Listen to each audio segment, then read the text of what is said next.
Okay, we are going to have a look at the Retracement Pip catcher. This is the version which is currently for sale on MQL5, and we're going to look at all those potential trades from this morning onwards, and we're going to compare it to this possible potential new version of the Retracement Pip catcher, which has the added input of minimum trend size, and here you can see we have it set at 6 pips. We are on the M1 time frame, so that's why it's only a small one. And what that refers to is if we have a trend and then we had a signal here saying it was going to retrace, then that trend would have to be a minimum of 6 pips for it to give us a signal. And let's just have a look at that. That trend there is only 4 odd pips. Oh no, there's the retracement there, so it's actually 3 pips. So that's why we haven't got signals here. So we will get the first signals now. Here are the first signals. Oh, by the way, forgive the kind of wishy-washy colours on the candles. I've done that so that we can see, for example, here there's a signal in the middle of the candle. If that was a dark candle, we probably wouldn't see it. And now here, if you look here, there's the normal arrow from the normal indicator, and then there's the kind of roundish arrow from the new indicator. So we can see that they both indicated there. The first one only indicated here. So this one here would obviously have been a loss. This one here, we would have had a minimum of 1 pip stop loss. Or there's the low of the previous, and that's not a pip. So we go to a 1 pip stop loss. And we'd aim for either the open of this candle here or candle 2's wick, which is a bit lower. So that's about a 1-to-1. So we had a loss, then it had about a 1-to-1. So here on the original candle, we had a 1 win and 1 lose. Oh, by the way, this here, you'll see here, in here, I'm going to be putting, like, for example, if we had a 2-to-1 win, that would show there as a 2-to-1 win, but it's only 1 trade. So that's what I've got these 2 columns for here. But this one was actually just a 1-to-1. Right. So that's those 2. This one here now, this one is signaled from both versions. We are here. Now, that isn't a pip, so our stop loss would be up here at a pip. We are aiming for the bottom of this candle or that wick. Now, in this case, I would go for that wick, purely because there is a little bit of a gap here, and that's a big candle, so I'd go for a smaller amount. So that's about 2.5 pips, about 2.4 pips, and we make 2.4 there. So that's about a 1 to 2.4 for both indicators. 2.4, 2.4.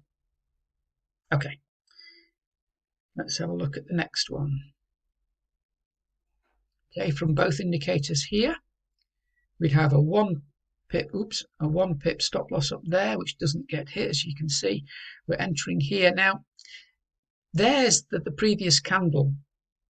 I probably wouldn't go for that in this case because it's such a small candle. I would probably go for this wick here, which it does hit, and that's at a 1.6, so 1 pip stop loss and 1.6 for the win.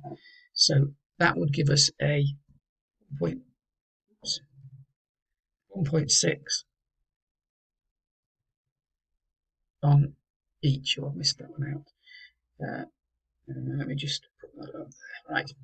Okay. Right here, we would be entering here.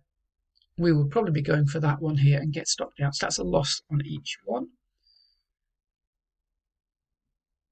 There's a loss there and a loss there. Next signal here, just the original indicator coming from here, because there's a gap. Yeah, we could go for there. So we get a 1 pip stop loss and we make 1.5, so that's 1.5. And here we'd be entering here with a 1 pip stop loss, and we'd probably be aiming for that. Yeah, that. So we'd get maybe a 0.8. So 1.5 and a 0.8 on the original 1.5, 1.8. Now, I don't normally take them if they're less than 1-to-1. so I probably wouldn't have actually taken that trade, but it would have been a winner. Okay, let's have a look here. This one is a signal there for both trades, and they're both losers. So that's a loss and a loss. And then this one here, if that wick, let's have a look. The low of the candle is 951. The open is 958. So that's not a 1 pip wick. So we wouldn't have been stopped out. Okay, and we would have been aiming for either here or there, probably. Well, yeah, there or there. Okay, let's be conservative. Let's say that's a 1.3 to 1 for both indicators. 1.3, 1.3. Okay. Here we'd be entering. Well, we'd be entering there. We'd be going for here. You could cover that gap actually, because they normally price gaps, get filled, don't they? So we could probably go for there. So we'd have 1 pip up here. Where's the 1 pip? Oh, let's have a look. Okay, no, it wouldn't be 1 pip because that's higher. So it'd be about 1.6 pips. Don't get stopped out, and we end up here. 1.6 to 4.6. That's about 3 to 1, isn't it? So, and that was for both indicators, both versions. No, it wasn't, sorry. That was just for the new version. Okay, here we can obviously see there's 1, 2, 3 losses. So and that's for each indicator, right? So let's just put 3 in there and 3 in there. And here we have both indicators here. Now, where's 1 pip? Well, we get stopped out. Okay, so that's another loss there for each indicator.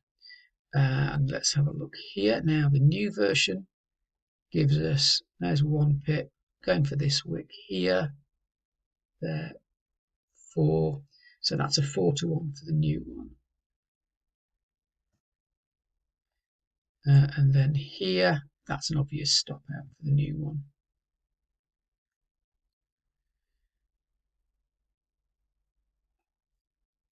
Okay, here the stop loss will be here, which is less than the pips that's underneath there. Would be aiming for here, so we'd obviously have 2 wins for each indicator here, and it would be 2 to 1. So that's 2 2s. That's okay. 2 2. Oops. And 2 2. And then here we have the new version. Here is that 1 pip. Now the stop loss would be here, so that doesn't get stopped out, and we make a 2.5. So that's a 2.5 for the new. And then we have another indication from both indicators, and they make 2.6. And then here we go. We have another one here. Clearly doesn't get stopped out. Probably only going for there, so 1 to 1. We don't take it because it's so small. And here we enter here. Wouldn't be going for that because that's too small. I'd only go for that there. So that's a 2.5, 2.3 to 1 for the old indicator, original. 2.3. And then a loss for the new version.